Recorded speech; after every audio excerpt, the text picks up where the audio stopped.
Hello and welcome to Shanghai Eye. Here on Dragon TV, Monday through Friday, we'll bring you stories to decode and explore China. I'm Chen Xuan. Hi there, I'm He Jian. We will look at business, tech, urban life, arts and culture, and sports, and everything going on here in the city. Dozens of Asian architects have recently toured Shanghai to learn how the city preserves and reinvents its architectural heritage.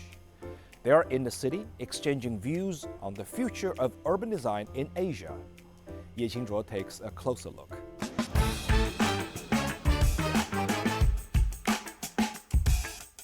So actually, this one is much harder than the red one. What caught the eyes of a group of visiting Asian architects in Shanghai was not a skyline, but a brick. 他说这是什么东西？他以为是石头。 Here on Yuanmingyuan Road, part of the rock-bound area, Shanghai's early architecture is mostly preserved. A small story about a red brick reveals a much bigger picture. 他觉得很奇怪，因为中国过去没有红砖，所以这个我刚才跟他讲故事，我说在中国你会发现在19世纪下半叶、20世纪初，就是以青砖为主建的房子，用红砖做装饰。 然后我说你会发现你在英国会发现正好倒过来，用红砖造的房子用青砖做装饰，因为那个时候从中国运点青砖回去是很贵的，相反的从英国从红砖运到中国来也是很贵的。 Wu Jiang is a professor at Chongqing University and recently became the 23rd president of the Architects Regional Council Asia, the first from the Chinese mainland since 1969. Architects from across Asia are gathering in Shanghai to discuss the future of urban design and the challenges cities face. Asian cities are developing very fast. Most Asian cities also have high density. The biggest problem in most Asian cities is overcrowding. It needs to adapt to more environmental concerns, rapid technological advances, and it needs to really be able to integrate multiple different communities as the world becomes more and more fractured. 比如说，我们现代化的过程跟传统断裂的问题，我们有很多历史文化被破坏的问题。 These shared challenges are at the heart of their discussions. Arcasia, which currently boasts member associations from 24 countries and regions across Asia, is the most representative and authoritative organization of architects on the continent. Shanghai has preserved more than 1,000 outstanding historic buildings while simultaneously shaping one of the world's most iconic skylines.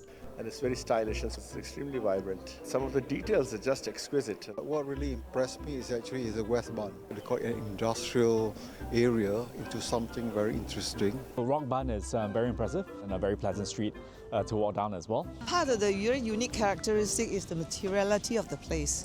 Yeah, even the cobblestone, the brick, and there are different colors of brick. It's very rich in texture. The visiting architects say Shanghai stands out for renewing the old, rather than starting from scratch. Successive history has been very interesting and makes for a very multi-layered kind of a city, which is very vibrant and yet at the same time very historical as well. Almost every city is beginning to look alike, and this is a city that still stands out by not being like any other city in the world. What's most impressive is how layered it is, even through the influence of, I would say, its history, through the influence of even foreign architecture, but also through the strength of its local architecture.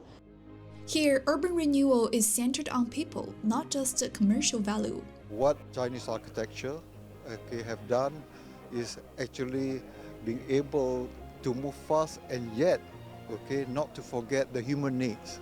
For many of them, Shanghai has become a reference for Asian cities in transition. I think these are common things that we can learn from each other. But more importantly is to respect the unique character of the place. Very strong respect for identity, for the past of both the city and the country as well, as it looks forward into the future. I think that's something that a lot of countries, a lot of cities can actually take a leaf from. This journey also reveals the crucial role architecture plays in a city. In many ways, architecture is a reflection of a city's values. The Fumetto International Comic Festival from Lucerne, Switzerland, makes its Shanghai debut with nearly 500 works by 22 artists.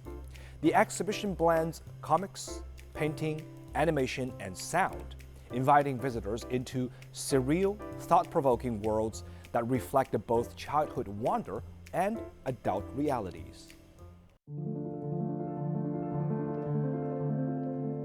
Fumetto, the international comic festival in Luzern, is one of the most artistically demanding comic festivals in Europe. A selection of its finest works has now arrived in Shanghai for the first time, with the exhibition now open at Shanghai Mingshen Art Museum. Inside the gallery, a giant white rabbit draws visitors into a surreal world seen through a child's eyes. The comic tells of a child and a rabbit at play in a garden, moving between reality and imagination. Before ending on a quietly tragic note, an unexpected turn for many audiences used to Chinese comics. 一般漫画会让大家就是好像莞尔一笑啊，就要笑一笑啊，很开心。但是这个漫画让我又觉得，还是有一点点的那种感伤的那种感觉。更多的是通过小孩子的这样一个体现，来体现一个大人的世界。The exhibition features nearly 500 works by 22 Swiss artists, showcasing the creative landscape of contemporary Swiss comics. Using media ranging from comics and painting to animation and sound, the artists push comics beyond flat storytelling.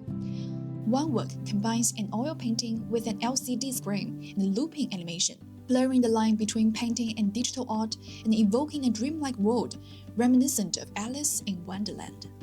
Founded in 1992, the Fumetto Comic Festival is held every spring, drawing around 50,000 visitors from across the world. I always tell stories that are somewhere in between very daily but very surreal.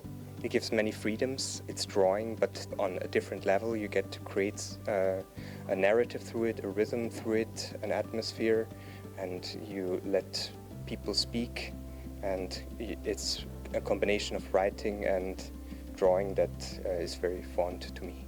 What we tried to transfer one-to-one more or less is the atmosphere or the spirit of the festival. For example, a Chinese person then kind of connects to the more universal topics like identity or fear, courage, things like that. So actually our idea is, the statement of the exhibition is that these stories are universal.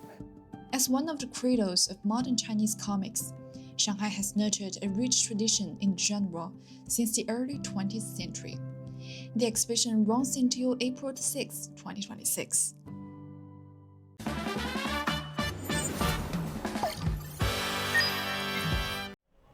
The 2025 Shanghai International Comedy Festival has just concluded, setting a new record with 50 plays staged at over 250 performances during its 79-day run. From cutting-edge digital shows to heartwarming stories, the festival brought together artists and audiences from around the world. The 2025 Shanghai International Comedy Festival wrapped up recently with a record-breaking number of plays staged. 50 plays were performed nearly 250 times over 79 days. It all culminated at Lyceum Theater with a closing performance, Android, The Wonderful Adventures of a Robot Girl, a story revolving around a female robot who dreams of evolving into a human. Everything was made by us. Everything is linked together. It's like a life form, because we are two of us just changing the scenes which is projected or at this time presented on a LED wall, which is connected to the lights, which are changing with the animation as well. This is a great place to have performances like ours, for example. And the people were also very, very kind, so we have warm feedback. Many things is visual now in this life, and all about the phones and the technical and electronic world. And we would like to tell them a story that is basically very traditional. This was one of the ideas that we can use all of these visualities and all of these electronic devices to create something creative and unique. With the story itself, Pinocchio is, or Android, the robot girl, is mostly that when you can be really interested in many things, and then you just go and find your dream, and then it will become true. This year's Comedy Festival featured a showcase of debut performances by troupes from Hungary, Italy, Spain, Australia, Hong Kong, and other countries and regions. Truly a galaxy of comedy stars vying for attention. 在网上面看到这个节目，然后觉得它的那个口碑还是比较好的，就获了很多奖，就想带着小朋友刚好过来看一下，了解，就是让小孩子感受一下这种氛围。想让小朋友就是有这种沉浸的习惯，会静下心来看这种舞台剧，我觉得这个是需要培养的。想带小朋友来，你看看这个匈牙利的那个演出嘛，听说很有名的，然后多了解一些什么现代科技啊，什么机器人啊什么，更贴近现在他的生活嘛。将来他的生活什么也都是以什么 AI 机器人为主的，应该在上海应该不差剧看，而且大人小孩的都有，好像没有看不到的吧。而且国际的、国内的都有嘛，各个地方都有。For more than a decade, the Shanghai International Comedy Festival has become a hallmark of joy. Over 330 classic comedies from 28 countries and regions around the globe have graced stages across the city. With more than 2,000 comedy performances and nearly 300 public welfare activities, the festival has brought good times to nearly 1 million spectators. If you got any questions for us, you can find us on all the socials and all the content online as well. We'd love to hear from you, and do join us here on Dragon TV Monday through Friday. Thank you for watching. See you next time. See ya.